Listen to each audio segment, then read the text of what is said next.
Assalamualaikum warahmatullahi wabarakatuh. Innal hamdalillah nahmaduhu wa nasta'inuhu wa nastaghfiruh wa na'udzu billahi min shururi anfusina wa min sayyiati a'malina.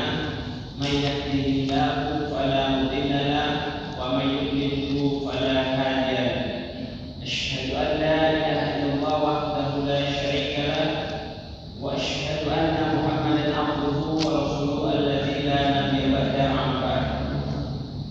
Bapak Ibu jamaah Masjid At-Taqwa yang insyaallah dirahmati Allah Subhanahu wa taala, marilah kita henti-hentinya selalu bersyukur, mengucapkan alhamdulillah kepada Allah Subhanahu wa taala karena pada malam hari ini kita masih diberikan taufik dan hidayahnya, masih diberikan kesehatan, kesempatan serta waktu luang sehingga kita bisa menghadiri majelis ilmu di Masjid At-Taqwa.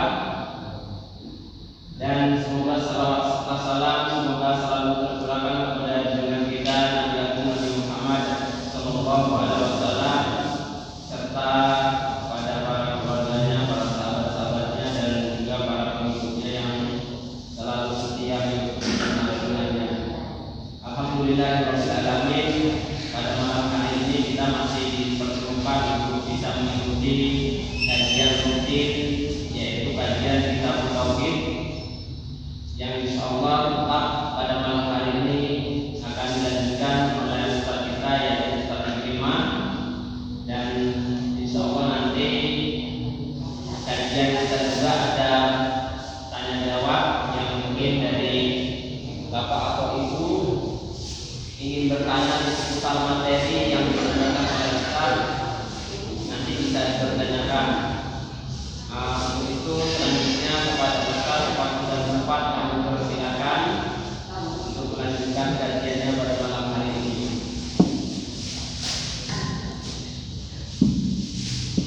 Bismillahirrahmanirrahim. Assalamualaikum warahmatullahi wabarakatuh. Alhamdulillah hamdan katsiran thayyiban mubarakan fihi kama yuhibbuna rabbuna wa yarda. Allahumma anfa'na bima 'allamtana wa 'allimna ma yanfa'una wa zidna ilman. Para bapak dan para ibu, kaum muslimin dan muslimat rahimani wa rahimakumullahu jami'an. Tidak lupa selalu di awal pengajian kita berdoa kepada Allah Subhanahu wa taala dengan seluruh nama-namanya yang husna dan sifat-sifatnya yang ulia. Semoga Allah taala memberikan kita taufik untuk dapat mengamalkan tauhid dengan sempurna, membersihkan diri kita dari kotoran-kotoran kesyirikan baik yang besar maupun yang kecil, membersihkan diri kita dari amalan-amalan yang tidak pernah dicontohkan oleh Rasulullah sallallahu alaihi wasallam, dan membersihkan diri kita dari kotoran-kotoran kemaksiatan, yang mana apabila seseorang dia menghadap Allah bersih dari semua dosa-dosa tersebut, maka dia pasti dijamin masuk surga tanpa hisab dan tanpa adab. Pada pertemuan yang telah lalu kita sudah menjelaskan beberapa keutamaan, beberapa keistimewaan bagi orang-orang yang mereka hanya beribadah kepada Allah semata. Ada keistimewaan-keistimewaan, ada keutamaan-keutamaan yang Allah berikan untuk semua orang-orang yang bertauhid. Di antaranya orang-orang yang bertauhid yang mereka hanya beribadah kepada Allah, pasti Allah masukkan mereka ke dalam surganya, walaupun mungkin terlebih dahulu dia disiksa di dalam neraka.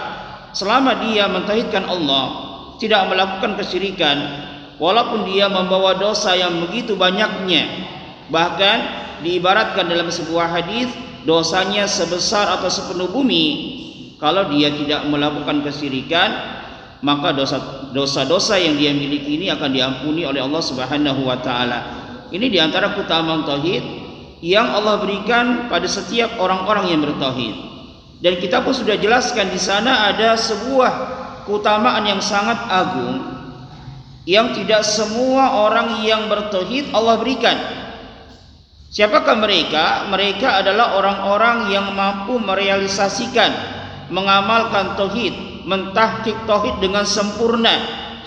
Dan mereka adalah orang-orang yang memiliki sifat-sifat tertentu.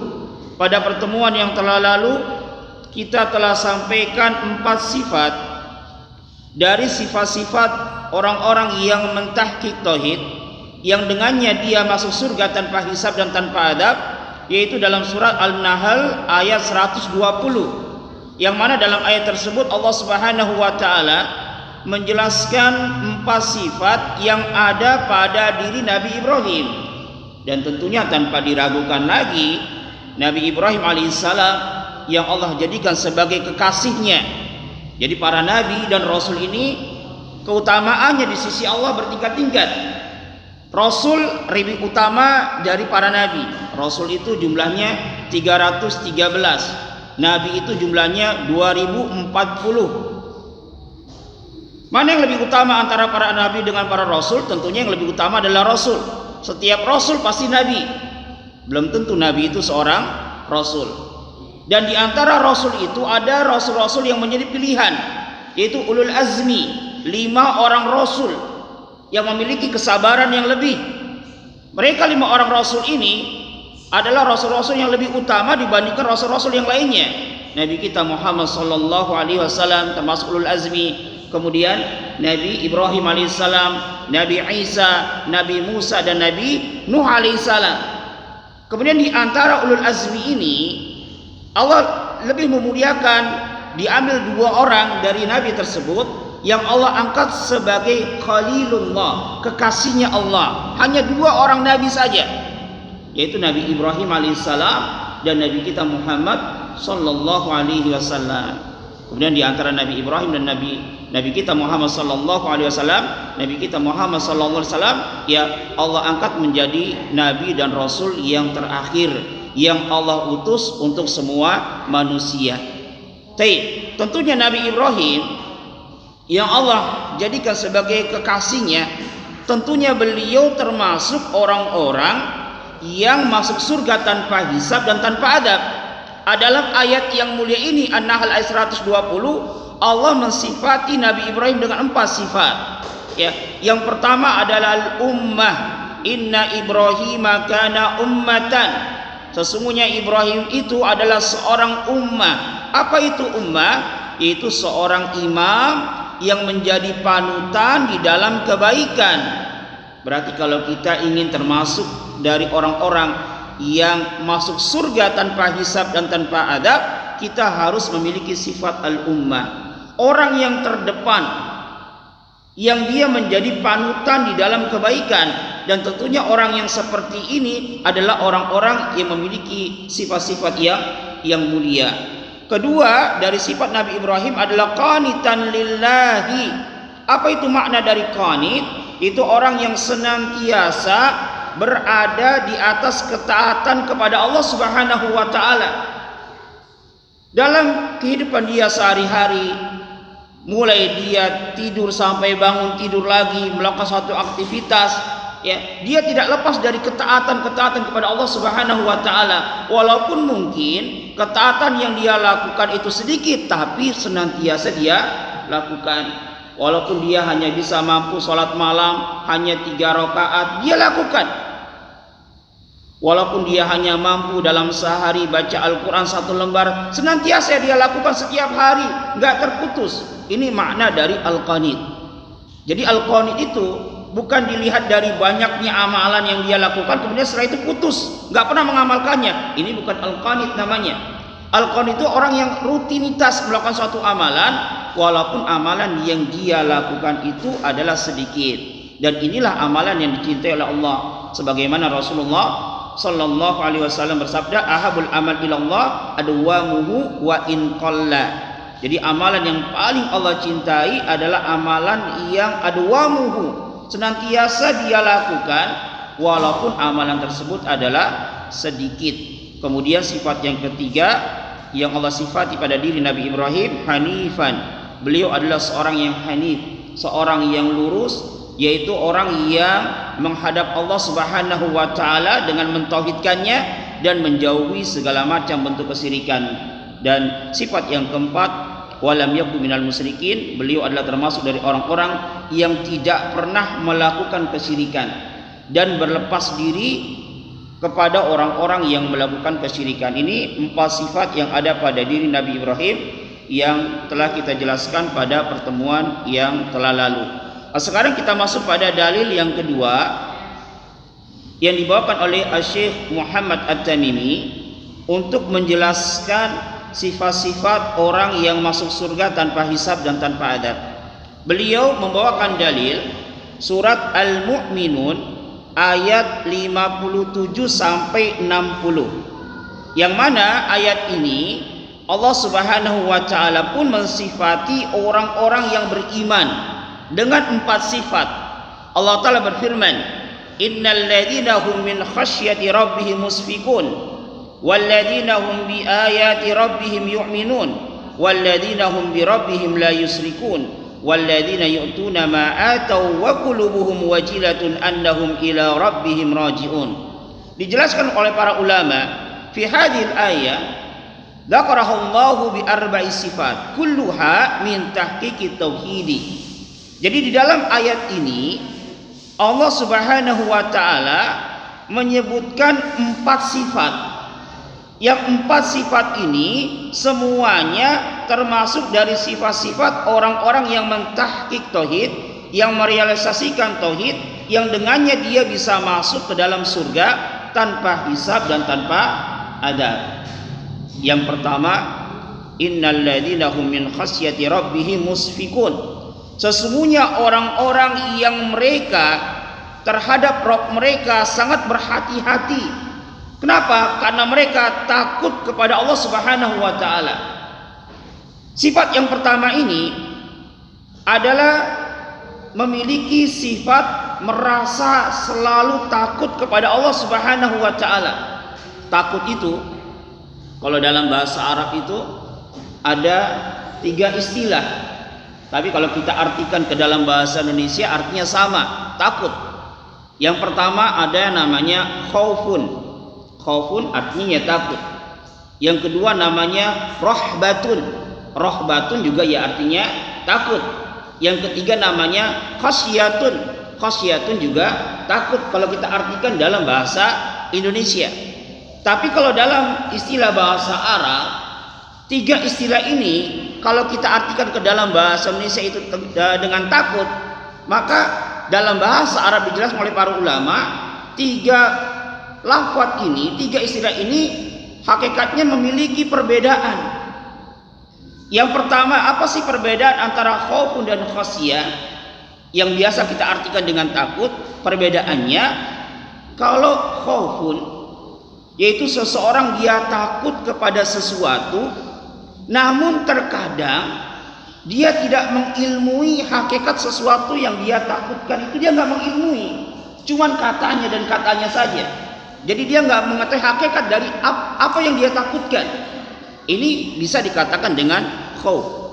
Tapi kalau khasyatun, khasyah ini adalah rasa takut yang diiringi dengan keilmuan, ya. Diiringi dengan keilmuan terhadap sesuatu yang dia takuti. Dan sifat orang-orang yang mentahqiq tauhid, yang dengannya dia masuk surga tanpa hisab dan tanpa adab, adalah orang-orang yang khasyah, yang benar-benar takut kepada Allah, yang takutnya ini diiringi dengan keilmuan tentang Allah. Siapakah Allah? Dia mengilmui akan kebesaran Allah, dia mengilmui akan kemuliaan Allah Subhanahu wa taala. Dia mengilmui bahwasanya Allah Subhanahu wa taala memiliki azab yang sangat pedih yang Allah sediakan bagi orang-orang yang bermaksiat kepadanya. Dia benar-benar mengilmui. Oleh karena itulah di dalam ayat yang lainnya Allah taala berfirman, innama yakhsyallaha min ibadihi al-ulama. Ya, di sini Allah tidak mengatakan innama yakhafu, tidak. Tapi Allah mengatakan innama yakhsha. Sesungguhnya yang khasyah kepada Allah dari hamba-hambanya hanyalah para ulama. Ulama itu adalah orang-orang yang berilmu. Dan hakikat ulama itu sebagaimana yang dijelaskan oleh seorang sahabat, orang yang dikatakan ulama itu bukan orang yang hanya sekedar dia menghafal Al-Quran atau hanya sekedar dia menghafal banyak hadis. Hakikat dari ulama adalah orang walaupun dia memiliki sedikit ilmu, tapi ilmu yang dia miliki ini benar-benar menancap di dalam hatinya sehingga timbul rasa khasyah, takut kepada Allah Subhanahu wa taala. Ini sifat yang pertama yang Allah sebutkan dalam surah Al-Mu'minun ayat 57 sampai 60. Itu memiliki sifat khasyah, takut kepada Allah. Dan nanti insyaallah terkait bab masalah al-khauf atau al-khasyah ada pembahasan tersendiri dalam kitab yang kita bahas ini. Dan untuk memperoleh rasa takut kepada Allah Subhanahu wa taala di antaranya adalah kita dengan mengilmui ya tentang Allah Subhanahu wa taala. Para ulama mengatakan ya, man kana billahi a'raf kana minallahi akhwaf. Barang siapa yang dia paling mengenal Allah, maka dia adalah orang yang paling takut kepada Allah. Dan tentunya manusia yang paling takut kepada Allah adalah Nabi kita Muhammad sallallahu alaihi wasallam. Kenapa? Karena beliau adalah orang yang paling mengilmui tentang Allah. Dan orang-orang yang benar-benar takut kepada Allah maka akan berbuah pada dirinya dua perkara. Yang pertama, dia berusaha untuk beramal saleh, dan yang kedua dia berusaha untuk meninggalkan keharaman-keharaman yang Allah haramkan. Ini dua ciri khas bagi orang-orang yang takut kepada Allah. Kalau dua ciri khas ini ada pada diri kita, berarti ya kita ini termasuk dari orang-orang yang takut kepadanya, sebagaimana yang dijelaskan oleh para ulama. Jadi orang yang takut ya buahnya adalah dia akan berusaha untuk meninggalkan larangan-larangan Allah dan berusaha mengerjakan apa-apa yang Allah perintahkan. Ini sifat yang pertama yang Allah sebutkan dalam surat Al-Mu'minun. Sifat yang kedua, walladzina hum biayati rabbihim yu'minun. Dan mereka adalah orang-orang yang beriman terhadap ayat-ayat Rabb-nya. Ayat-ayat yang dimaksud di sini adalah Al-Qur'an. Yang mereka beriman terhadap Al-Qur'an. Maksudnya apa? Mereka membenarkan Al-Quran yang berasal dari Allah Subhanahu wa taala. Kemudian mereka pun mentadaburi. Mentadaburi itu dia merenungi makna dari Al-Quran. Dia bukan hanya sekedar menghafal Al-Quran. Dia bukan hanya sekedar membaca arti dari Al-Quran. Enggak, tapi dia benar-benar merenungi, ya, membaca tafsirnya sebagaimana yang dijelaskan oleh para ulama. Kemudian dia tersibuki dengan Al-Quran. Sehari-hari ya dia nggak lepas dari baca Al-Quran ya. Kemudian dia memperhatikan Al-Quran serta intinya dia mengamalkan kandungan yang ada di dalam Al-Quran. Inilah makna dari orang-orang yang beriman terhadap ayat-ayat Allah, yaitu beriman terhadap Al-Quran. Dia membaca Al-Quran, bukan hanya sekedar membaca, dia berusaha menghafalkannya. Bukan hanya sekedar menghafalkannya, dia berusaha mentadaburinya. Dan tentunya kita tidak mungkin dapat mentadaburi, merenungi Al-Quran kecuali kita memahami makna atau arti. Maka dari sinilah ya para ulama menjelaskan, menunjukkan pentingnya belajar bahasa Arab. Ya, pentingnya belajar bahasa Arab. Bahkan seorang sahabat yang mulia ya, yaitu Umar bin Khattab, beliau berkata, ta'allumu al-arabiyyah ya fa innaha min dinikum. Belajarlah kalian bahasa Arab karena bahasa Arab itu adalah merupakan bagian dari agama kalian. Kenapa Umar bin Khattab mengatakan seperti ini? Ya karena dasar dari Islam ini adalah Al-Quran dan As-Sunnah. Al-Quran dan As-Sunnah bahasanya bahasa Arab. Para ulama ya menjelaskan Al-Quran dan As-Sunnah dengan bahasa Arab, dan tentunya kita nggak mungkin bisa memahami Al-Quran dan As-Sunnah serta penjelasan dari para ulama kecuali kita memahami bahasa Arab. Dan hukum belajar bahasa Arab ini fardu kifayah, ya, fardu kifayah. Tapi bagi orang-orang yang dia memposisikannya sebagai seorang dai yang ingin mendakwakan Islam, maka pada orang seperti ini hukumnya adalah fardu ain. Ya, jadi secara umum belajar bahasa Arab itu fardu kifayah. Ya, kalau ada seorang kaum muslimin yang satu orang sudah mempelajarinya maka gugur. Tapi tatkala kita memposisikan diri kita sebagai seorang dai yang mendakwakan Islam, maka wajib bagi dia untuk belajar bahasa Arab, karena nggak mungkin kita bisa memahami Al-Quran dan As-Sunnah kecuali dengan memahami bahasa Arab. Jadi orang-orang yang beriman terhadap Al-Quran maksudnya adalah dia membaca Al-Quran, dia mentadaburinya, dia sibuk dengan Al-Quran, dan dia mengamalkan kandungannya. Bagaimana sih bentuk mengamalkan kandungan Al-Quran? Bentuk mengamalkan kandungan Al-Quran, jika Al-Quran tersebut berupa perintah, maka dia lakukan. Jika Al-Quran tersebut berupa larangan, maka dia tinggalkan. Jika Al-Quran tersebut berisi tentang kabar-kabar, keadaan-keadaan nanti pada hari kiamat, maka dia benarkan. Dan apabila ada ayat-ayat yang mutasyabihat ini adalah ayat-ayat yang samar maknanya, maka dia kembalikan ilmunya kepada Allah Subhanahu wa taala. Sebagaimana surah Al-Imran ayat 7, warasikhuna fil ilmi yaquluna amanna bihi kullun min indi rabbina. Dan orang-orang yang kokoh dalam ilmunya, mereka beriman, ya mereka berkata terkait dengan ayat-ayat yang mutasyabihat, amanna bihi, kami beriman. Ya, kullun min indi rabbina, semuanya itu adalah berasal dari Rabb kami. Ya, mereka menyerahkan ilmunya kepada Allah dan juga kepada para ulama. Taib ini sifat yang kedua yang Allah sebutkan dalam surat Al-Mu'minun ayat 57 sampai 56. Kemudian sifat yang ketiga, walladzina hum bi rabbihim la yusrikun. Dan orang-orang yang mereka tidak melakukan kesyirikan kepada Rabb mereka. Jadi ayat ini Allah mensifati orang-orang yang beriman, yang mereka masuk surga tanpa hisab dan tanpa adab.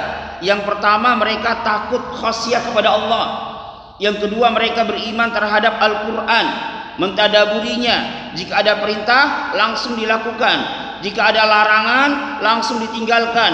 Jika ada berita, maka langsung dibenarkan. Kemudian yang ketiga adalah orang-orang yang mereka tidak melakukan kesyirikan, baik syirik yang besar maupun syirik yang kecil. Apa itu syirik akbar, apa itu syirik asghar? Nanti insya Allah kita akan jelaskan pada bab yang keempat setelah ini. Nah, kita bahas di sini masih bab yang ketiga. Jadi orang-orang yang mereka masuk surga tanpa hisab dan tanpa adab adalah orang-orang yang tidak melakukan kesyirikan selama-lamanya. Seandainya dia terjerumus, maka dia lekas bertobat kepada Allah Subhanahu wa taala. Dan tentunya kita nggak mungkin seperti ini kecuali kita memahami hakikat dari kesyirikan. Dan ini perkara yang sangat penting bagi kita, ya. Di antara semua ilmu dari ilmu-ilmu yang ada di muka bumi ini, baik ilmu yang terkait dengan dunia ataupun ilmu yang terkait dengan akhirat, dengan agama, ya, ilmu yang paling penting adalah ilmu terkait dengan kesyirikan. Kita harus mengetahui hakikat dari kesyirikan. Ya, bahkan dalam sebuah hadis Rasulullah mengatakan akbarul kabair asyirku billahi wa uququl walidain. Hadis ini diriwayatkan oleh Imam Bukhari dan Muslim. Ya, dosa besar yang paling besar adalah berbuat syirik kepada Allah dan durhaka kepada kedua orang tua. Dosa ini ada dua bentuk. Ada dosa yang terkait dengan hak Allah, ada dosa yang terkait dengan hak manusia.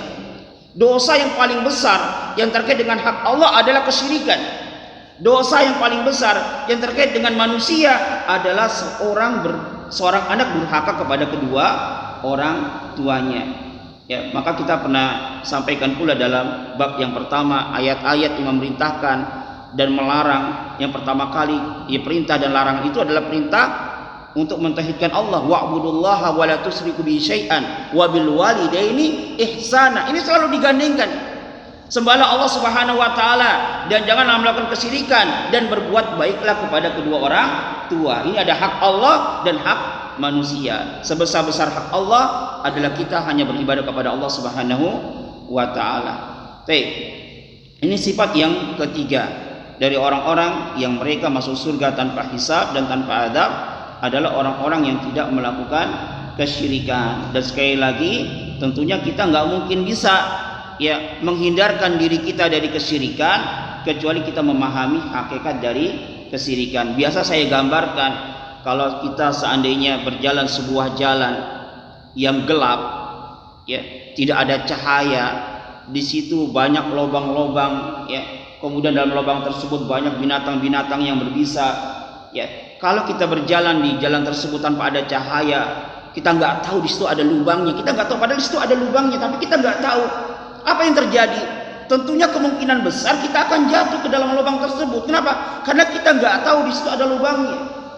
Maka begitu pula tatkala kita yang menjalani kehidupan ini, ada perkara-perkara yang harus kita jauhi, ada larangan-larangan yang harus kita jauhi, dan larangan yang paling besar adalah kesyirikan. Kalau kita nggak tahu hakikat dari kesyirikan, kemungkinan besar kita akan terjatuh ke dalamnya.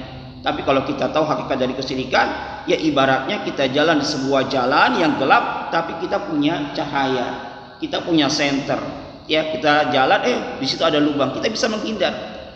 Tatkala kita ingin melakukan sesuatu, ini termasuk dari kesyirikan, maka kita bisa menghindar.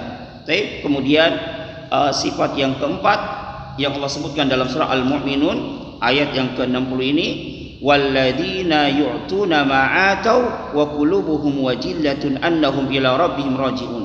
Walladzina yu'tuna ma atau maknanya adalah orang-orang yang mereka melakukan ketaatan-ketaatan. Orang-orang yang mereka melakukan ketaatan-ketaatan, tapi apa? Wa qulubuhum wajillatun annahum ila rabbihim raji'un. Mereka melakukan ketaatan tapi dalam keadaan hati-hati mereka takut kepada Allah. Dan mereka sangat meyakini bahwasanya mereka ini nanti akan dikembalikan kepada Allah Subhanahu wa taala. Tatkala Ibunda Aisyah radhiyallahu anha mendengar Rasulullah sallallahu alaihi wasallam membaca ayat ini, maka beliau berkata Aisyah radhiyallahu anha, "Ya Rasulullah, ahumul ladzina yaznuna wa yashribuna al-khamra?"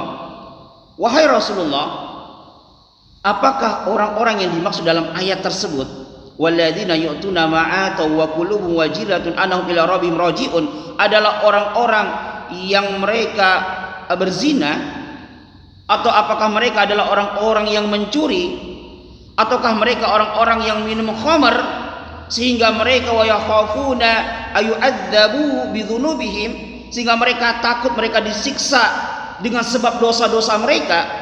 Jadi Aisyah radhiyallahu anha menganggap ayat ini turun berkenaan dengan orang-orang yang berzina, berkenaan dengan orang-orang yang mencuri, berkenaan dengan orang-orang yang suka mabok, berkenaan dengan orang-orang yang melakukan kemaksiatan, dan mereka takut mereka disiksa oleh Allah dengan sebab dosa-dosa mereka. Ini yang dipahami oleh Ibunda Aisyah.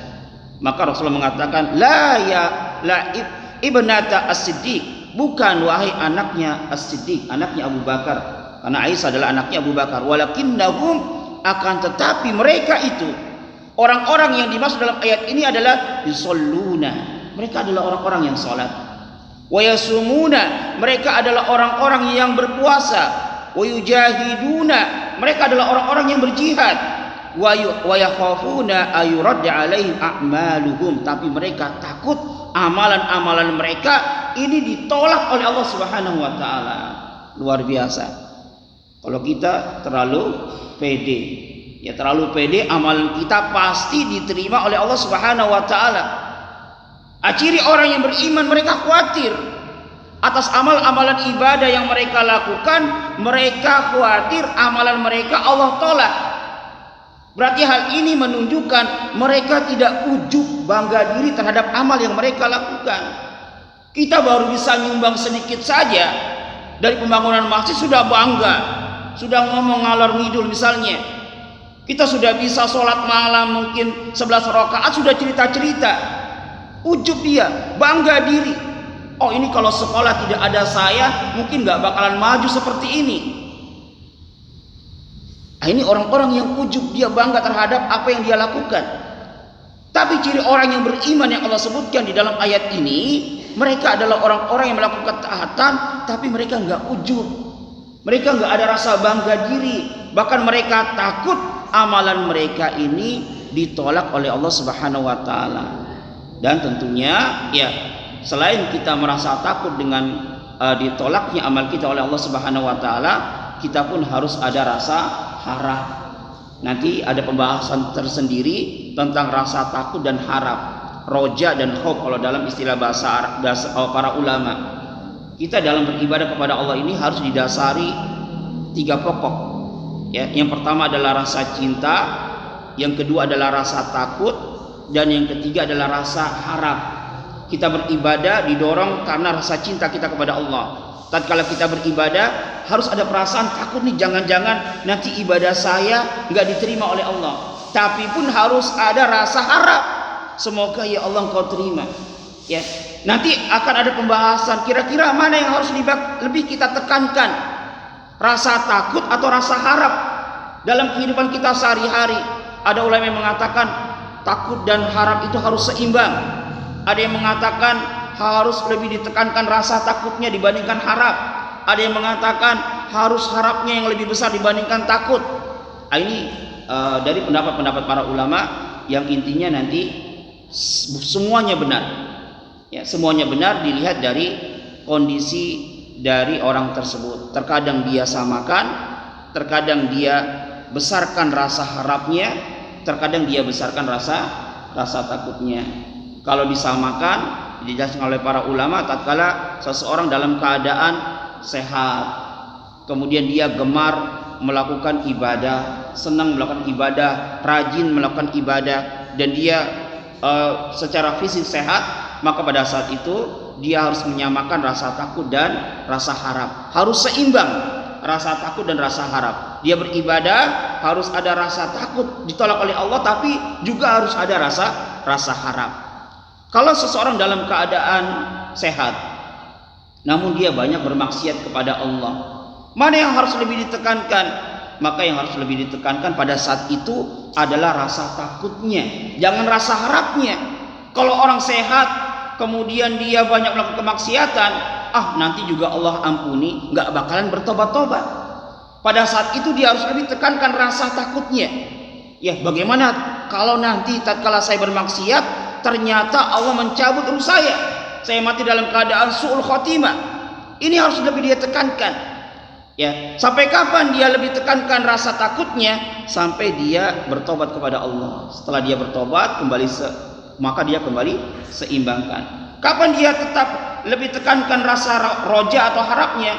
Itu tatkala posisi dia dalam keadaan sakit yang mengkhawatirkan sakitnya ini membawa akan kematiannya. Maka pada saat itu dia tetap takut kepada Allah, tapi sebaiknya dia lebih tekankan rasa harapnya. Sebagaimana sabda Rasulullah sallallahu alaihi wasallam yang mananya tidaklah salah seorang di antara kalian meninggal dunia maka hendaklah dia berhusnudzon kepada Allah Subhanahu wa taala, berbaik sangka. Ya Allah, semoga ibadah-ibadah yang saya lakukan selama ini Engkau terima. Ya Allah, semoga dosa-dosa yang saya lakukan ini Engkau ampuni. Jadi dia berharap kepada Allah. Dan Rasul memerintahkan seperti itu. Ya, kalau seseorang dia sakit dan sakit ini mengkhawatirkan akan kematiannya, maka hendaklah rasa harapnya dia tekankan. Ya, jadi sifat yang keempat yang disebutkan di dalam ayat yang mulia ini adalah orang-orang yang mereka beramal saleh tapi mereka tidak ujub, tidak bangga diri terhadap amal mereka, tapi mereka takut kepada Allah, yaitu takut amalan mereka ditolak. Dan tentunya ini tidak meniadakan rasa harap yang ada pada diri mereka. Ini 4 sifat yang Allah sebutkan dalam surah Al-Mu'minun ayat 57 sampai 60. Kemudian dalil yang terakhir yang dibawakan oleh Syekh Muhammad At-Tamimi adalah sebuah hadis yang sahih yang diriwayatkan oleh Imam Bukhari dan Muslim. Hadis ini cukup panjang tapi saya ambil intinya saja. Hadis ini dari sahabat Ibnu Abbas. Beliau berkata, dari Nabi SAW bersabda, "Uridat alayya al-umam." Kata Nabi Muhammad SAW, diperlihatkan kepadaku umat-umat yang terdahulu. Jadi Rasulullah SAW pernah diperlihatkan umat-umat yang terdahulu dari para nabi dan rasul. Dan ini termasuk dari salah satu mukjizatnya Rasulullah SAW. Beliau diperlihatkan oleh Allah umat-umat terdahulu. Wakila, dan ada ulama yang mengatakan kejadian ini, kejadian tatkala Rasulullah SAW melihat umat-umat terdahulu, ini terjadi pada malam Lailatul Isra wal Mi'raj. Ya, pada malam Lailatul Isra dan Mi'raj. Kemudian beliau berkata, "Fara'aitu an-nabiyya wa ma'ahu arahtu." Maka saya melihat ada seorang nabi yang pengikutnya arahtu. Arahtu itu sekumpulan manusia di bawah 10 orang. Jadi Nabi kita Muhammad SAW melihat ada seorang nabi, tapi yang beriman terhadap nabi tersebut dari kaumnya tidak lebih dari 10, bahkan di bawah 10. Sisanya apa? Sisanya mereka mengingkari nabi tersebut. Kemudian beliau berkata, "Wa nabiyya wa ma'ahu ar-rajul wa rajulani." Dan saya pun melihat ada seorang nabi yang hanya memiliki 1 orang atau 2 orang pengikut. Ini nabi, ya. Dia berdakwah atas bimbingan Allah. Tentunya tatkala berdakwah dengan hikmah, karena langsung Allah yang membimbing. Tapi namanya hidayah di tangan Allah Subhanahu wa taala. Yang mengikuti hanya 1 atau 2 orang. Bahkan beliau berkata, "Wa nabiyya wa laysa ma'ahu ahadun." Bahkan saya melihat ada seorang nabi yang tidak ada pengikutnya 1 pun juga nggak ada. Berarti apa? Umatnya semuanya mendustakan nabi ini. Apakah nabi ini salah dalam berdakwah? Tidak. Ya, karena nabi itu berdakwahnya dibimbing oleh Allah Subhanahu wa taala. Apa sih pelajaran atau faidah yang dapat kita ambil dari sabda Rasulullah SAW yang mulia ini? Di antaranya faidahnya adalah bahwasanya ukuran kebenaran, ya, suatu pengajian, suatu ta'lim, suatu dakwah yang disampaikan oleh seorang ustadz bukan dilihat dari banyaknya atau sedikitnya orang yang menghadiri, bukan dilihat dari banyak atau sedikitnya pengikutnya. Enggak. Kalau dilihat dari banyak dan sedikitnya pengikutnya, berarti nabi yang nggak punya pengikut ini ajarannya sesat dong. Enggak. Atau sebaliknya, orang yang dia memiliki pengikutnya banyak berarti benar? Belum tentu. Ya, bahkan yang mengikuti Nabi Nuh alaihissalam itu sedikit, sebagaimana mana Allah berfirman, "Wa ma amana ma'ahu illa qalil." Dan tidak ada yang beriman kepada Nabi Nuh kecuali sedikit. Jadi kalau kita ingin mengukur kebenaran yang ada pada diri seseorang, maka jangan diukur banyak dan sedikitnya, ya, orang-orang yang mengikutinya, jangan. Tapi lihatlah apa yang dia sampaikan. Apakah yang dia sampaikan adalah Al-Quran dan As-Sunnah dengan pemahaman para sahabat, dengan pemahaman para ulama dari imam 4 madhab, ataukah yang dia sampaikan adalah Al-Quran As-Sunnah tapi dengan pemahamannya sendiri? Sebagaimana sudah kita jelaskan, ya. Kenapa sih kaum muslimin ini berkotak-kotak? Bahkan Rasulullah mengabarkan terpecah menjadi 73. Padahal masing-masing mereka, ya, mengklaim dirinya yang paling benar dan mengklaim dirinya sudah berdasar Al-Quran dan As-Sunnah. Letak kesalahannya di mana? Letak kesalahannya di dalam memahami Al-Quran dan As-Sunnah. Ini letak sebab kenapa kaum muslimin ini berkotak-kotak, berpecah-pecah. Kalau mereka ingin satu, maka harus kembali kepada pemahaman yang satu, pemahaman yang benar. Siapakah mereka yang paling paham terhadap Al-Quran dan As-Sunnah? Tentunya yang paling paham adalah para sahabat, karena mereka lah yang berguru langsung kepada Rasulullah Sallallahu Alaihi Wasallam. Jadi, ya, dari diantara faedah dari hadis ini bahwasanya ya benar dan tidaknya sesuatu yang didakwahkan oleh seorang ustadz, ya seorang kiai, seorang tuan guru, seorang ulama, tidak dilihat dari banyak atau sedikitnya pengikut. Ini bukan ukuran. Yang jadi ukurannya adalah apa yang dia sampaikan. Apakah dia sampaikan Al-Quran dan As-Sunnah atau tidak, atau hanya sekedar guyonan saja. Karena terkadang yang banyak menghadiri suatu majelis taklim itu kalau banyak guyonannya, ya. Tapi yang dibawakan terkadang satu ayat pun nggak dibawakan, satu hadis pun nggak dibawakan. Seandainya dibawakan pun tafsirannya ngaco, penjelasannya ngaco. Ini biasanya ustadz-ustadz yang tenar, ustadz-ustadz yang banyak orang-orang yang senang karena lucunya. Bukan dilihat apa faedah yang dia bisa ambil. Yang disampaikan ustadz ini ya menambah keimanan atau tidak. Ini yang seharusnya menjadi perhatian diri kita. Tapi kemudian Rasulullah sallallahu alaihi wasallam bersabda, "Id rufi'a li sawadun 'azim." Tiba-tiba diperlihatkan kepadaku sebuah kelompok yang besar. Fadhanantu annahum ummati. Saya menyangka ya umat tersebut yang besar ini adalah umatku.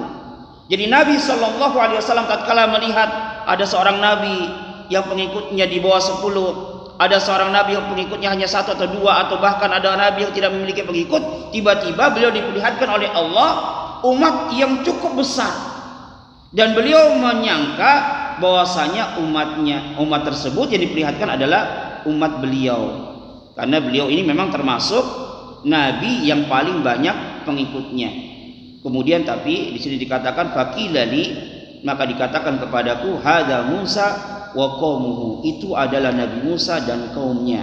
Ini menunjukkan di antara keutamaan Nabi Musa alaihissalam ya bahwasanya beliau adalah termasuk nabi min aktsari rusul ya atba'an ba'da nabiyina Muhammadin sallallahu alaihi wasallam. Beliau adalah nabi yang paling banyak pengikutnya ya setelah nabi kita Muhammad sallallahu alaihi wasallam. Jadi pengikut Nabi Musa alaihissalam ini adalah dari Bani Israel ya yang beriman kepada Nabi Musa alaihissalam sebelum datangnya risalah yang baru, yaitu risalah Nabi kita Muhammad sallallahu alaihi wasallam. Setelah datangnya risalahnya Rasulullah, maka semua manusia siapapun dia harus beriman terhadap Rasulullah sallallahu alaihi wasallam. Jadi kalau orang-orang Yahudi ini bukan pengikut Nabi Musa yang dimaksud dalam hadis ini, bukan. Ya, mereka seharusnya berimannya kepada Rasulullah sallallahu alaihi wasallam. Kemudian Rasul bersabda, "Fa nadartu fa idza sawadun 'adzim." Maka aku pun melihat kelompok yang lebih besar dibandingkan kelompok yang pertama dari kelompoknya Nabi Musa alaihissalam. Faqilali, maka dikatakan kepadaku, hadhihi ummatuka, itu baru umatmu. Wa ma'ahum sab'una alfan yadkhulunal jannata bighairi hisabin wala adzabin, dan bersama mereka dari umatmu itu ada 70.000 yang mereka masuk surga tanpa hisab, tidak dihitung amalnya, wala adzabin, dan tanpa disiksa oleh Allah Subhanahu wa taala. Ini sebagai bentuk ya kemuliaan bagi mereka. Dan dijelaskan oleh para ulama wal zahir, dan yang nampak dari hadis ini, mereka tidak dihisab baik di kuburan mereka maupun tatkala mereka dibangkitkan nanti pada hari kiamat, enggak dihisab. Luar biasa.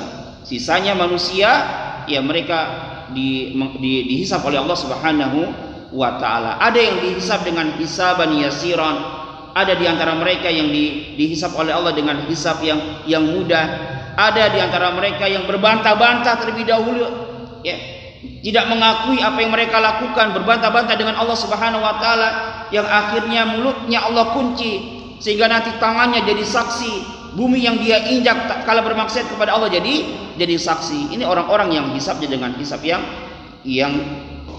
lama dan yang sulit. Tapi ada orang-orang yang mereka hisabnya dengan hisab yang mudah. Kemudian di sana ada sedikit perbedaan di antara para ulama. Bagaimana dengan orang-orang yang kafir? Apakah mereka dihisab amal mereka ataukah mereka langsung masuk neraka tanpa diperhitungkan amal mereka? Ini pun ada pembahasan oleh para ulama. Di sana ada penjelasan seorang ulama dalam kitabnya Al-Aqidah Al-Wasithiyah, bahwasanya orang-orang kafir itu hanya mengakui apa-apa yang mereka lakukan dari kekufuran mereka di dunia. Ya, kemudian setelah itu mereka tidak dihisab seperti penghisapan kaum muslimin. Ada dua timbangan antara kebaikan dan keburukan. Kalau orang-orang kafir nggak ada yang seperti itu. Ya, mereka hanya Allah minta ketetapan atas apa yang mereka lakukan dari kekufuran. Setelah itu mereka langsung digiring masuk ke dalam api neraka. Adapun kebaikan-kebaikan orang-orang kafir yang mereka lakukan di dunia sudah Allah balas di dunia, karena Allah tidak mungkin berbuat zalim. Dengan apa? Dengan kenikmatan-kenikmatan yang Allah berikan kepada mereka. Ini bentuk balasan Allah kepada mereka. Jadi kita jangan merasa wah dengan negara-negara yang mayoritas orang-orang yang tidak beragama Islam. Ya, jangan merasa wah ini hanya balasan Allah, pendahuluan Allah bagi mereka, balasan Allah yang Allah berikan kepada mereka dari kebaikan-kebaikan yang mereka lakukan. Allah segerakan di dunia, tapi nanti di akhirat tidak ada bagian sedikit bagi mereka kecuali api neraka. Jadi sangat aneh kalau ada orang Islam kiblatnya itu adalah negeri-negeri kafir, melihat perekonomiannya wah, padahal itu adalah merupakan makar Allah, tipu daya Allah, kebaikan yang Allah segerakan untuk mereka. Kemudian selanjutnya di sini, tatkala Rasulullah Shallallahu Alaihi Wasallam mengabarkan ada 70.000 dari umatnya yang masuk surga tanpa hisab dan tanpa adab, beliau tidak menjelaskan. Ya, beliau bangkit, wadakhala manzilahu, kemudian langsung masuk ke dalam rumahnya tanpa menjelaskan. Ya, siapakah mereka? Faqadan nasu fi ulaika, maka para sahabat yang ada pada saat itu pun berbincang-bincang mereka. Kira-kira siapa sih mereka? Siapa sih mereka orang-orang yang masuk surga tanpa hisab dan tanpa adab? Di sini diberikan faedah oleh Syekh Shalih Al Fauzan. Hal ini menunjukkan semangatnya para sahabat terkait dengan kebaikan-kebaikan akhirat. Jadi para sahabat itu prioritas utamanya adalah akhirat. Dunia ini hanya tempat singgah saja. Mereka gunakan dunia ini sebagai wasilah, bukan sebagai tujuan. Jangan jadikan dunia ini sebagai tujuan. Ini hanya wasilah saja. Ya, sebab bagi kita untuk mengumpulkan bekal yang banyak untuk kehidupan kita di akhirat kelak. Dan para sahabat prioritas utamanya adalah akhirat, sehingga mereka bersemangat dalam kebaikan. Mereka ngobrol masalah ini, berbincang-bincang tentang kira-kira siapa sih orang-orang yang masuk surga tanpa hisab dan tanpa adab, dengan harapan mereka termasuk dari orang-orang yang masuk surga tanpa hisab dan tanpa adab. Faqala ba'duhum, maka sebagian mereka mengira-ngira, fala'allahumul ladzina sahibu Rasulullah sallallahu alaihi wasallam. Oh, mungkin mereka adalah sahabatnya Rasulullah sallallahu alaihi wasallam. Ini para sahabat, ya, memperkirakan mungkin mereka adalah sahabatnya Rasulullah sallallahu alaihi wasallam. Maksudnya adalah sahabat-sahabat yang awal-awal masuk Islam. Ada yang menafsirkan seperti itu. Yang mereka membantu dakwahnya Rasulullah sallallahu alaihi wasallam sejak awal. Dari orang-orang yang pertama kali masuk Islam, yang mereka berjihad bersama Rasulullah sallallahu alaihi wasallam. Mereka mengorbankan jiwa mereka, harta mereka. Mungkin mereka inilah yang masuk surga tanpa hisab dan tanpa adab. Ini perkiraan sebagian dari para sahabat. Wa qala ba'duhum, ada juga sebagian mereka yang mengatakan, fala'allahumul ladzina wulidu fil Islam wa lam yusriku billahi syai'an. Perhatikan ini. Ya, dari perkataan sahabat, sebagian sahabat, berarti yang menunjukkan akan kefakihan mereka. Mereka mengatakan mungkin mereka adalah orang-orang, ya, yang terlahir dalam keadaan Islam, walam yusriku billahi syai'an, dan tidak melakukan kesyirikan kepada Allah sedikit pun. Nih lihat. Nah, ini perkiraan sahabat yang kedua. Sebagian mereka mengatakan, oh mungkin mereka adalah orang-orang yang terlahir dalam keadaan Islam dan tidak melakukan kesyirikan sedikit pun. Di antara faidah yang dijelaskan oleh para ulama dari perkiraan sebagian para sahabat ini menunjukkan bahwasanya ini adalah merupakan keutamaan orang yang selamat tidak melakukan kesyirikan sedikit pun. Kemudian faedah yang kedua, wajibnya bagi kita untuk menjaga fitrah seorang anak, biar mereka tetap berada di atas fitrahnya, di atas tauhid dan tidak melakukan kesyirikan. Karena di sini sahabat mengatakan mungkin mereka adalah seorang anak yang terlahir dalam keadaan Islam dan tidak melakukan kesyirikan. Berarti anak ini benar-benar dijaga oleh kedua orang tuanya, jangan sampai melakukan kesyirikan kepada Allah Subhanahu wa taala. Berarti ini menunjukkan pentingnya bagi kita memperhatikan tarbiyah pendidikan seorang anak. Jangan terlalu istilahnya kita memikirkan pendidikan anak kita terkait dengan dunia tapi melupakan terkait masalah agama. Boleh dunia tidak masalah, tapi jangan lupakan agama. Apa artinya jadi seorang dokter kalau kita meninggal dia nggak mendoakan kita? Nanti yang dibutuhkan oleh kedua orang tua ya adalah doanya anak yang soleh yang mendoakan kita tatkala kita berada di alam kubur. Dokter tapi nggak bisa ngaji misalnya, insinyur nggak bisa ngaji, ya dia nggak paham akidah yang benar. Tatkala orang tuanya mati nggak pernah doakan, rugi. Jadi seorang orang tua itu dia akan merasa benar-benar bermanfaat anaknya tatkala dia meninggal dunia baru tahu. Ya, tatkala anaknya sering mendoakannya, maka dia baru tahu, dia dapat mengambil faedah dari didikannya selama ini. Tapi ini diantara faedah yang diberikan oleh para ulama. Tsumma kharaja alaihim Rasulullah sallallahu alaihi wasallam. Kemudian Rasulullah pun keluar menemui mereka. Ya, kemudian mengabarkan kepada mereka, beliau bersabda, humul ladina la yastarquna wala yaqtauna wala yatatayyaruna wa ala rabbihim yatawakkaluna. Di sini Rasulullah menyebutkan 4 sifat yang nanti intinya kembali kepada sifat yang terakhir. Sifat yang pertama yang masuk surga tanpa hisab dan tanpa adab adalah humul ladina la yastarquna. Mereka adalah orang-orang yang tidak meminta orang lain untuk meruqyah dirinya. Ini diantara sifat orang-orang yang masuk surga tanpa hisab dan tanpa adab adalah tidak meminta untuk diruqyah. Kenapa mereka tidak minta untuk diruqyah? Liquwwati i'timadihim 'ala Allah, karena kuatnya penyandaran mereka kepada Allah. Kemudian yang kedua, li'izzati nufusihim anit tadalluli li ghairillah, karena izahnya diri-diri mereka untuk merendahkan diri kepada selain Allah, bersandar kepada makhluk. Ini diantara penjelasan yang dijelaskan oleh para ulama. Kenapa sih ya diantara sifat orang-orang yang mentahqiq tauhid, yang masuk surga tanpa hisab dan tanpa adab, mereka tidak meminta ruqyah karena besarnya rasa tawakal mereka kepada Allah. Karena mereka memiliki jiwa-jiwa yang memiliki izzah, kemuliaan, yang tidak mau merendahkan diri kepada manusia. Yang namanya minta-minta pasti ada unsur perendahan diri kepada manusia. Mereka ya memiliki izzah, memiliki kemuliaan, mereka jaga hal tersebut. Apa sih hukum meminta ruqyah? Apa enggak boleh? Apakah meminta ruqyah itu haram? Enggak. Meminta ruqyah hukumnya adalah mubah, boleh-boleh saja. Tapi kenapa di sini kok orang yang meminta ruqyah ditiadakan, tidak termasuk dari orang-orang yang tidak masuk surga tanpa hisab dan tanpa adab? Dijelaskan oleh para ulama karena kebanyakan orang yang dia meminta ruqyah hatinya bersandar kepada ruqyah, hatinya bersandar kepada orang yang meruqyah. Ini kesalahannya di sini. Ya, bukannya nggak boleh, karena Rasulullah pun pernah diruqyah tapi nggak minta, pernah diruqyah dan juga pernah meruqyah. Beliau pernah diruqyah oleh Aisyah, beliau juga pernah diruqyah oleh malaikat Jibril dan Mikail tatkala beliau terkena sihir.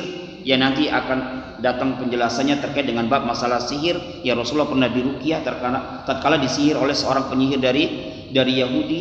Jadi Rasulullah pun pernah meruqyah dan diruqyah, menunjukkan ruqyah ini adalah perkara yang dibolehkan dengan syarat di dalamnya tidak ada unsur kesyirikan. Kemudian yang kedua, wala yaqtauna, dan mereka tidak meminta orang lain untuk mengkai diri mereka dengan api. Jadi ini diantara bentuk pengobatan yang ada pada saat itu adalah dengan pengobatan kai. Wal kai binar itu mengobati dengan besi panas. Saya juga nggak begitu paham nih Pak Dokter tentang masalah kai ya. Memang Rasulullah pernah bersabda asyifa'un fi thalathah. Jadi asyifa'u pengobatan itu ada 3 bentuk. Yang pertama dengan minum madu, yang kedua adalah dengan apa itu bekam ya, sayatan pisau, dan dengan aukai binar atau dengan kai dan dengan cara mengkai dengan api, dengan besi yang panas kemudian diletakkan pada tempat yang sakit. Wa fi riwayatin ukhra, dalam riwayat yang lain, wa anna ukrihu al kai, dan saya membenci ya pengobatan dengan kai. Akan tetapi di sini dijelaskan wal kai indal haja ilajun mubahun. Tapi kai, pengobatan kai jika memang ada hajatnya, maka ini adalah termasuk dari pengobatan yang mubah. Tapi tapi jika seseorang ini minta kepada orang lain yakunu makruhan, maka hukumnya makruh. Li'annahu min mas'alatin nas, karena di sana ada unsur meminta kepada manusia. Nanti hukum meminta-minta ada pembahasan. Ya, hukum minta kepada manusia nanti terbagi menjadi 2. Kalau dia meminta terkait dengan harta tanpa ada hajat, untuk kepentingan dirinya sendiri tanpa ada hajat, dia minta kepada manusia, minta terkait dengan harta, maka hukumnya haram. Tapi kalau minta-minta selain dari harta, minta bantuan tenaga ataupun semisalnya tanpa hajat, ya maka ini hukumnya adalah makruh. Ya misalnya kita punya pulpen, kemudian jatuh pulpen kita dekat seorang teman, sebenarnya kita bangkit ngambil sebentar bisa. Kita minta tolong ambilkan pulpen saya. Ya, ini hukumnya adalah makruh. Ini terkait dengan tenaga. Ya, selain dari harta, maka ini hukumnya makruh. Tidak haram tapi makruh. Dan diantara baiat Rasulullah Sallallahu Alaihi Wasallam terhadap para sahabat adalah ya jangan sampai ya mereka meminta-minta kepada orang lain. Sampai-sampai dikisahkan ada seorang sahabat yang berada di kendaraannya, di ontanya atau di kudanya, kemudian cemetinya jatuh, maka dia tidak mengatakan ya fulan tolong ambilkan cemeti saya, tidak, tapi dia turun dan mengambil cemetinya sendiri. Ini nanti ada pembahasan terkait dengan meminta-minta. Baik. Kemudian sifat yang ketiga, wala yatatayyaruna, dan mereka tidak bertatoyur. Minta diruqyah hukumnya mubah. Kai hukum asalnya adalah haram. Ya, selain di situ ada unsur penyiksaan diri, ya.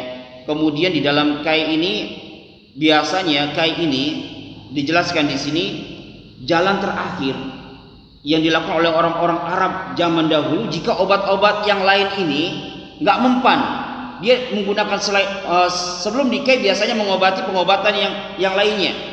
Kalau pengobatan yang lainnya sudah mentok nggak bisa, maka yang terakhir mereka lakukan adalah dengan cara kai. Dan biasanya kalau dengan cara kai, biasanya penyakit yang ada pada diri mereka sembuh, sehingga hati mereka bersandar. Ya, bersandarnya bukan kepada Allah, tapi bersandarnya kepada pengobatan tersebut. Oleh karena itulah dinafikan, ditiadakan oleh Rasulullah Sallallahu Alaihi Wasallam, termasuk dari orang-orang yang tidak masuk surga tanpa hisab dan tanpa adab. Kenapa? Karena biasanya orang yang melakukan tersebut menyandarkan hatinya kepada selain Allah. Kemudian yang ketiga, ini hukumnya syirik. Hukum asalnya adalah syirik asghar. Wala yatatayyaruna, dan mereka tidak bertatoyur. Apa itu tatoyur? Tatoyur adalah menganggap sial sesuatu. Ya, seperti menganggap sial angka 13, menganggap sial bulan Suro, menganggap sial ini dan itu. Suatu kejadian-kejadian, tiba-tiba dia kejatuhan cicak, dia menganggap ini sial. Seorang ibu yang nyuci piring tiba-tiba jatuh, dia beranggap ini adalah bertanda sial.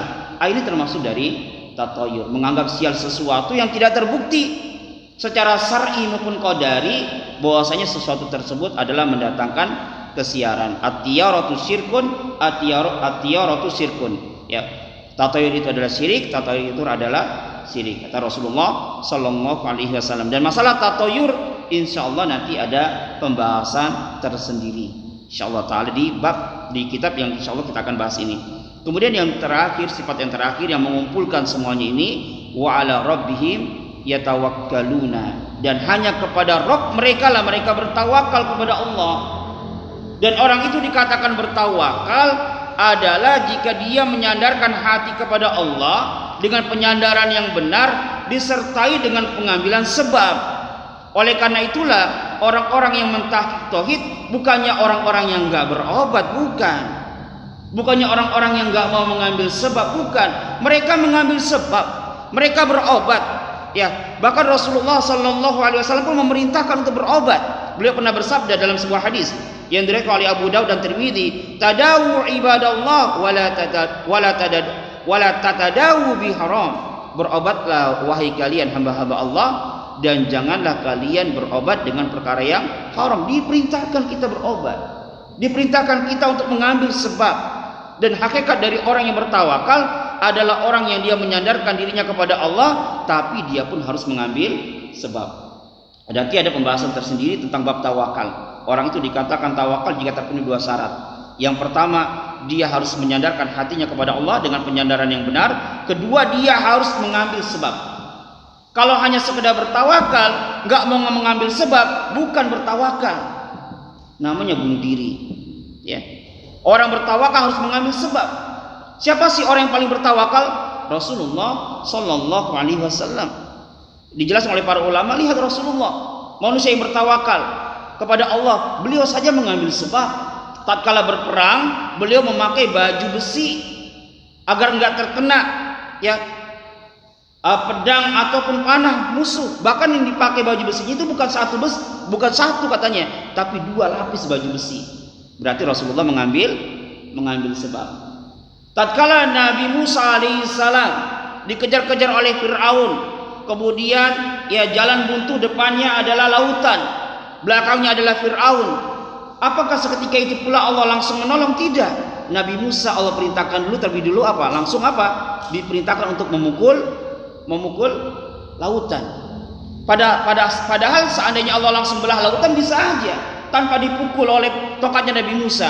Tapi Allah ingin ajar kepada Nabi Musa, ambil dulu sebab.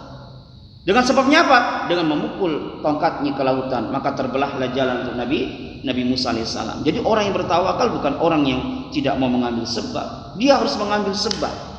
Kalau tidak mau mengambil sebab, dia bukan orang yang bertawakal. Tapi tidak boleh pula bersandar kepada sebab. Ya, bersandar kepada sebab ini termasuk dari kesyirikan.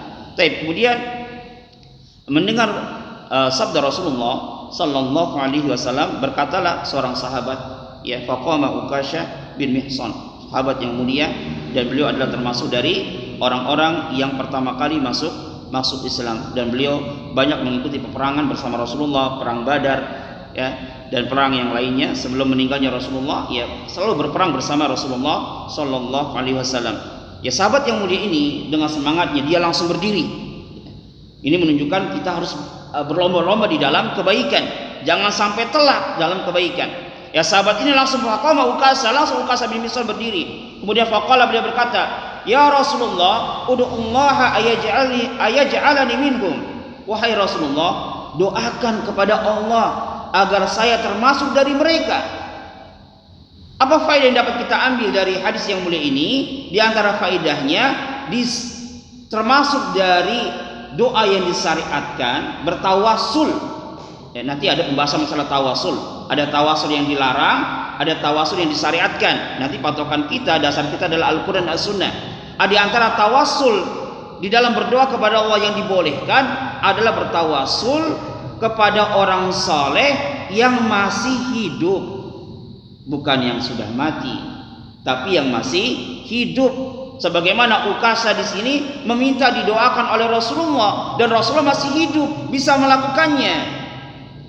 Merupakan kesalahan yang besar yang sering dilakukan kebanyakan kaum muslimin, datang ke kuburan orang saleh, ke para wali, mereka berdoa di sana, padahal sudah meninggal dunia. Ada enggak dalilnya?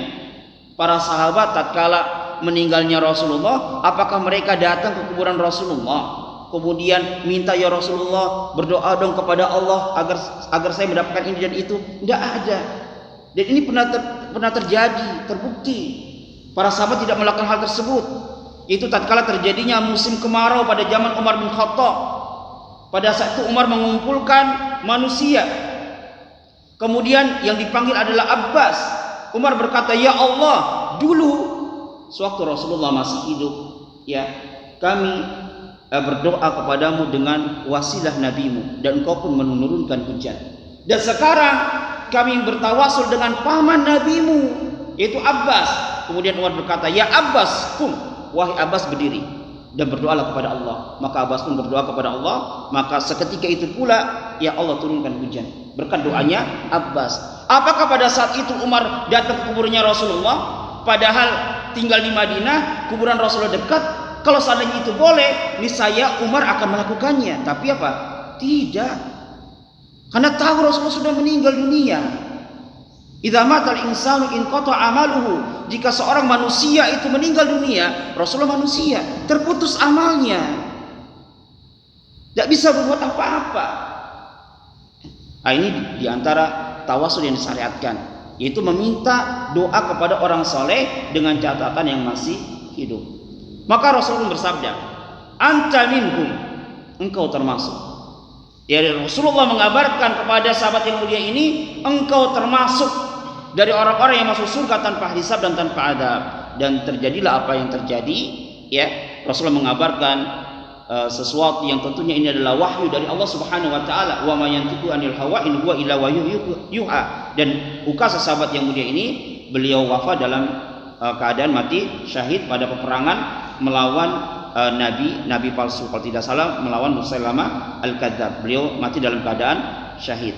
Dan ini menunjukkan akan nubuwah kenabian Rasulullah sallallahu alaihi wasallam. Tsumma qala rajulun akhar. Kemudian setelah Ukasha didoakan oleh Rasulullah, ya Rasulullah, Ukasha langsung berdiri, dia bersemangat dalam kebaikan. Tsumma qama rajulun akhar. Kemudian ada orang lain selain Ukasha juga ikut berdiri. Faqala, kemudian beliau berkata, ud'ullaha ayaj'alani minhum. Ya Rasulullah, doakan pula dong aku kepada Allah agar saya termasuk dari mereka. Tapi dia kalah cepat dengan Ukasha. Maka Rasulullah pun bersabda, sabaqaka biha Ukasha, engkau telah didahului oleh Ukasha. Ada beberapa faedah yang dijelaskan oleh para ulama. Tatkala orang ini meminta didoakan oleh Rasulullah, termasuk dari orang-orang yang masuk surga tanpa hisab dan tanpa adab, Rasulullah mengatakan sabaqaka biha Ukasha. Ini ada faedah yang sangat besar yang dijelaskan oleh para ulama. Ya, Rasulullah tahu orang ini, orang yang meminta kedua ini, ada beberapa kemungkinan. Yang pertama, Rasulullah mengerti, memahami orang ini derajatnya, levelnya tidak seperti sahabat Ukasha. Tapi beliau tatkala ingin menolak, ya pilih-pilih kata, memilih kata jangan sampai orang ini tersinggung. Kalau misalnya Rasul mengatakan, oh kamu nggak termasuk, kamu nggak seperti Ukasha, kan akan menyakiti hatinya. Ini diantara bentuk adabnya Rasulullah Sallallahu Alaihi Wasallam. Ya, biar orang ini nggak sakit, beliau pilih suatu kata yang tidak menyinggung dengan mengatakan sabaqaka biha Ukasha, kamu telah didahului oleh Ukasha. Luar biasa. Nah, memang guru terbaik ya di dalam kita menyampaikan sesuatu, ya menterbiah anak kita, menterbiah umat adalah Rasulullah Sallallahu Alaihi Wasallam. Bagaimana beliau yang menyampaikan dakwah nasihat kepada para sahabat. Jadi benar-benar diperhatikan, jangan sampai orang ini apa tersinggung. Maka di sini mengatakan para ulama mengatakan wa hadza min husni adabi Rasulillah Sallallahu Alaihi Wasallam. Ini adalah merupakan bagusnya adab Rasulullah Sallallahu Alaihi Wasallam. Jangan sampai orang ini tersinggung. Kemungkinan yang kedua, sebenarnya orang ini termasuk ya dari orang-orang yang masuk surga tanpa hisab dan tanpa adab. Tapi Rasulullah khawatir kalau orang ini pun dikatakan anta minhum, nanti yang lainnya akan ikut. Saya juga dong Rasulullah, saya juga dong Rasulullah, saya juga dong doa. Rasulullah menutup pintu-pintu. Nanti kalau yang ini juga didoakan, pasti kemungkinan akan berdiri lagi. Oh kamu iya, oh kamu tidak, oh kamu iya, kan nggak enak. Ya maka langsung dengan kalimat yang sederhana, pendek, ya tapi luar biasa maknanya, Rasulullah cukup mengatakan sabaqaka biha Ukasha, engkau telah didahului oleh Ukasha. Ini 4 sifat yang disebutkan dalam hadis yang mulia. Insyaallah sudah 1 jam. Mungkin ini yang bisa kita sampaikan. Mungkin ada 2 pertanyaan dari jamaah sekalian. Baik. Kemudian yang panjang lebar yang telah disampaikan oleh Ustaz Ibrima, mungkin dari jamaah Bapak Ibu ada yang kurang paham atau ada yang ingin bertanyakan di setelah dari ngomong waktu dan waktu, silakan. Saya mau bertanya Pak Ustaz. Gini. Assalamualaikum warahmatullahi wabarakatuh. Yang ingin saya tanyakan, yang ingin saya tanyakan di masyarakat terutama di Yogyakarta ya, khususnya orang Jawa. Ini kan kebanyakan punya musola, istilahnya senjata ya. Kalau abdi senjata, kalau rakyat itu musola atau gaman, gitu ya. Nah ini yang menjadi masalah itu kalau gaman ya, seperti tombak, keris dan lain sebagainya, itu kalau orang Jawa itu untuk senjata. Nah, untuk senjata itu mau untuk gaman. Ya. Apalagi sekarang kondisinya Indonesia ini sekarang juga mengkhawatirkan. Jadi kalau kita seorang Jawa, seorang rakyat tidak punya senjata, tombak istilahnya, itu akan kita kecolongan nanti dari pihak lain, dari musuh Islam, dia sudah siap. Tapi kalau di sini, nah yang menjadi masalah kalau punya senjata keris atau tombak atau apa saja itu dibilang termasuk sirik. Karena gimana? Karena senjata itu dibudi-budi misalnya, dibudi-budi, dibesar-besarkan. Akhirnya kalau kemudian yang tinggal itu cuma dibersihkan. Misalnya suatu saat dipakai tajam. Nah ini yang menjadi masalah. Jadi kemudian ya ini termasuk sirik atau musyrik atau bagaimana? Jadi ini jadi yang berkembang di masyarakat seperti itu. Jadi jangan sampai kita dibodohi. Kita itu senjata ini untuk persiapan. Orang kafir juga siap punya senjata, orang Islam juga punya senjata, tapi diasumsikan ini sirik karena punya kekuatan. Nah ini zaman ini ada yang termasuk, ada yang punya senjata, tapi dia kan sudah punya keimanan, la haula wala quwwata illa billah, bahwa tiada kekuatan selain Allah. Dan ini pun hanya suatu sarana untuk pertahanan bela diri. Itu jadi jangan sampai kita malah dibodohi, tidak boleh ini karena syirik, punya senjata ini bisa jadi syirik. Saya tanyakan, saya tetap tidak punya maksud ini, barang ini ada kekuatannya tidak. Jadi seperti itu saya pikir juga tombak itu yang nanti juga itu cuma pandai besi. Jadi saya tidak punya punya keyakinan bahwa dia ada kekuatan jin itu tidak. Ini hanya untuk persiapan suatu saat Indonesia kos, kita umat Islam siap. Justru itu yang kami pikirkan. Terima kasih. Assalamualaikum warahmatullahi wabarakatuh. Bismillahirrahmanirrahim. Ini sudah ditanyakan juga kemarin Pak. Intinya ya dilihat dari keyakinannya. Kalau dia keyakinannya seperti ya hanya sekedar pisau dapur Pak ya kemarin ya. Gimana Pak? Seperti pisau dapur saja, nggak ada memiliki keyakinan apa-apa, ya insya Allah itu tidak termasuk dari kesyirikan.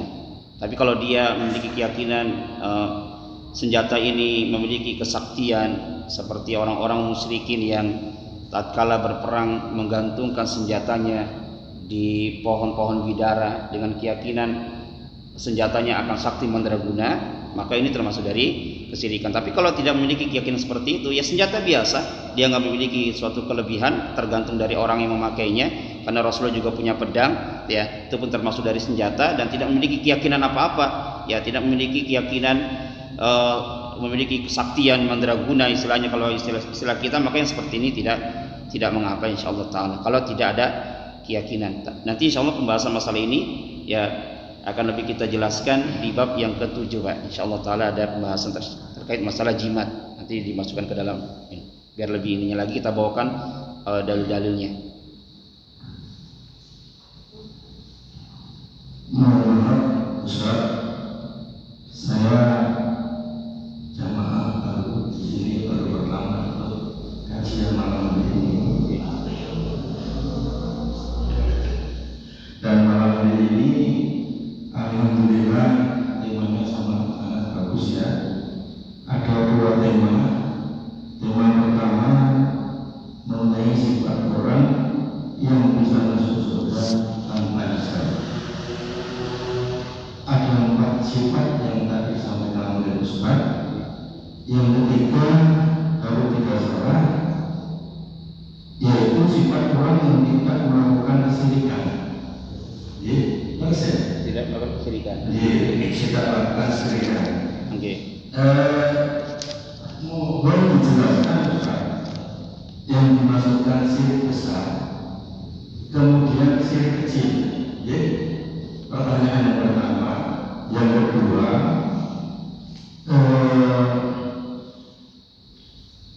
tadi tema yang kedua itu tentang hadis yang disampaikan oleh Imam Bukhari ya Ustaz.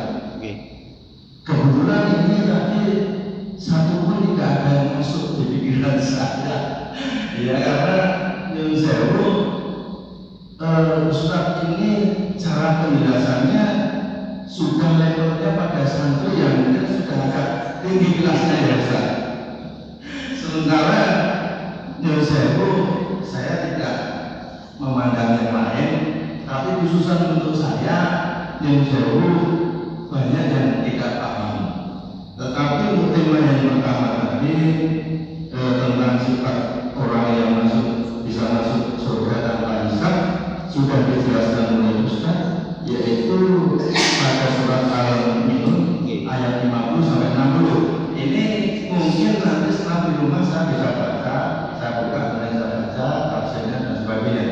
Tapi untuk yang tema kedua tentang hadis yang tadi dijelaskan oleh Ustaz jadi saya nggak masuk karena tadi penjelasannya Ustaz lalu maaf karena udah biasa nih, sehingga kesana kemarin penjelasannya hebat sih sebenarnya, cuma kalau saya pribadi yang saya belum bisa memahami ini.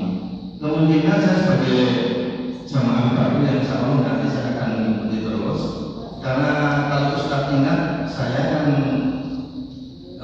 jamaah 3 minggu ya, yang sudah lulus dalam 7 tahun kita mengadakan kajian. Mungkin kalau Ustaz ada waktu yang seru, nanti setiap kajian itu bisa membuat ringkasan Ustaz, ringkasan yang kecil saja, kemudian minta tolong Pak Ustaz Dardebi, ini biasanya beliau yang bisa ikhlas ya beliau untuk memperbanyak, kemudian dibagikan kepada para jamaah yang malam itu hadir mengikuti kajian. Itu Ustaz, kalau ada yang salah dan kita mohon maaf, terima kasih. Bismillahirrahmanirrahim. Terkait dengan pertanyaan yang pertama tentang hakikat dari kesyirikan, syirik besar dan syirik kecil,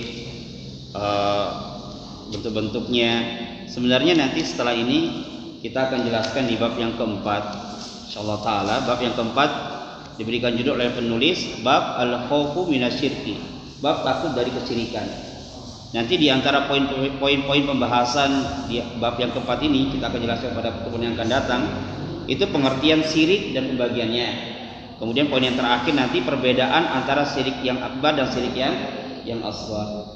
Karena ini juga butuh panjang lebar kita jelaskan, nggak mungkin kita jelaskan sekarang. Insya Allah kita akan jelaskan pada pertemuan yang akan datang pada babnya. Ya. Adapun inti dari hadis yang kita sampaikan di dalil yang terakhir, intinya di sini Rasulullah menjelaskan di antara 4 sifat orang-orang yang masuk surga tanpa hisab dan tanpa adab. Yang pertama adalah orang-orang yang mereka tidak meminta untuk diruqyah. Ya, mereka tidak meminta diruqyah karena mereka ya kuatnya penyandaran mereka kepada Allah. Bukan berarti ruqyah itu tidak boleh. Ruqyah itu hukumnya adalah boleh. Tapi memang kebanyakan orang yang meminta ruqyah, kebanyakan mereka menyandarkan hatinya kepada selain Allah. Jadi intinya dari sifat yang dijelaskan oleh Rasulullah ini, intinya orang-orang yang masuk surga tanpa hisab dan tanpa azab, mereka memiliki rasa tawakal yang besar kepada Allah Subhanahu wa taala. Mereka tidak meminta ruqyah karena kuatnya tawakal mereka kepada Allah. Mereka tidak meminta untuk dikai suatu pengobatan yang memang keyakinan orang-orang Arab pada saat itu, pokoknya kalau dikai mesti sembuhnya, sehingga orang bersandar kepada kai tersebut. Nanti pada bab yang ke-7 kita akan bahas bagaimana sih ciri orang yang bersandar kepada sebab. Nanti ada pembahasannya. Ya. Kemudian yang ketiga, tatoyur, menganggap sial sesuatu yang dia nggak terbukti secara syar'i, maksudnya nggak ada dalilnya dari Al-Quran bahwasanya sesuatu ini mendatangkan kesialan. Seperti seorang menganggap angka 13 angka sial. Mana dalilnya bahwasanya angka 13 adalah angka sial? Ini kan keyakinan yang mendunia mungkin ya, menganggap angka 13 itu angka yang sial. Sampai-sampai ada seorang ustadz Sa'abla Zain, tatkala beliau mengambil S2 di Saudi, membuat suatu karya tulis meneliti kesyirikan-kesyirikan yang ada di Indonesia. Ya, beliau biasa naik pesawat, pesannya bangku nomor 13, tapi ternyata tidak ada. Ya, bahkan saya pernah jalan di mana itu di UGM, tatkala saya ngisi kajian di sana, itu ada apa namanya, perumahan atau villa atau semisalnya itu, hotel itu sedang pembangunan. Saya lihat ada tingkat 1, 2, 3, kemudian 12, langsung saya lihat 14. Ya, padahal itu yang bangun insinyur ya, kok nggak bisa ngitung, habis 12 kok 14, nggak ada tingkat 13. Ada apa dengan angka 13? Karena sebagian orang menganggap angka 13 itu adalah angka sial. Ini termasuk dari tatoyur. Saya nggak begitu jelaskan panjang lebar masalah tatoyur karena nanti ada pembahasan tersendiri. Intinya ya, bab ini Syekh Muhammad At-Tamimi menjelaskan sifat-sifat orang yang mentahqiq tauhid, yang semua jumlahnya dari dalil-dalil yang beliau bawakan berarti ada 333, ada 12 ya. Yang pertama memiliki sifat menjadi seorang imam ya, yang menjadi panutan dalam kebaikan. Kemudian senantiasa berada di atas ketaatan kepada Allah. Kemudian yang ketiga adalah orang-orang yang menghadap Allah dengan mentauhidkannya dan tidak melakukan kesyirikan. Kemudian yang keempat juga sama, tidak melakukan kesyirikan dan berlepas diri dari orang-orang yang melakukan kesyirikan. Itu surat An-Nahl ya, ayat yang pertama. Ayat yang kedua tadi sudah kita jelaskan ya. Khasyah, dia takut kepada Allah Subhanahu wa taala. Kemudian dia orang-orang yang beriman terhadap Al-Qur'an. Kemudian yang ketiga tidak melakukan kesyirikan. Yang keempat tidak ujub, tidak bangga diri terhadap amalan ibadah yang dia lakukan. Maka apabila seseorang terkumpul sifat-sifat ini, maka dia pasti masuk surga tanpa hisab dan tanpa adab. Mungkin ini yang bisa kita sampaikan. Insyaallah 2 pekan yang akan datang kita akan lanjutkan. Dan di bab yang keempat, ini bab yang tidak kalah pentingnya, yaitu bab yang diberikan judul oleh penulis, bab ya wajibnya takut terhadap kesyirikan. Nanti ada beberapa poin, diantaranya mengapa sih kita harus takut dari kesyirikan, kenapa. Kemudian yang kedua, apa sih buah takut dari kesyirikan? Jadi kalau kita benar-benar takut dari kesyirikan, apa yang berbuah pada diri kita? Kemudian kita akan bahas tentang pengertian syirik, pembagiannya, perbedaan syirik akbar dan syirik kecil. Mungkin ini yang bisa saya sampaikan. Apabila ada benarnya, maka semata-mata datangnya dari Allah Subhanahu wa taala. Dan apabila ada salahnya, mungkin salah dalam membacakan ayat, mungkin salah dalam membacakan hadis, atau mungkin salah di dalam ucapan ya, maka ini datangnya dari diri saya dan saya beristighfar kepada Allah Subhanahu wa taala. Saya serahkan kepada Ahmad. Baik.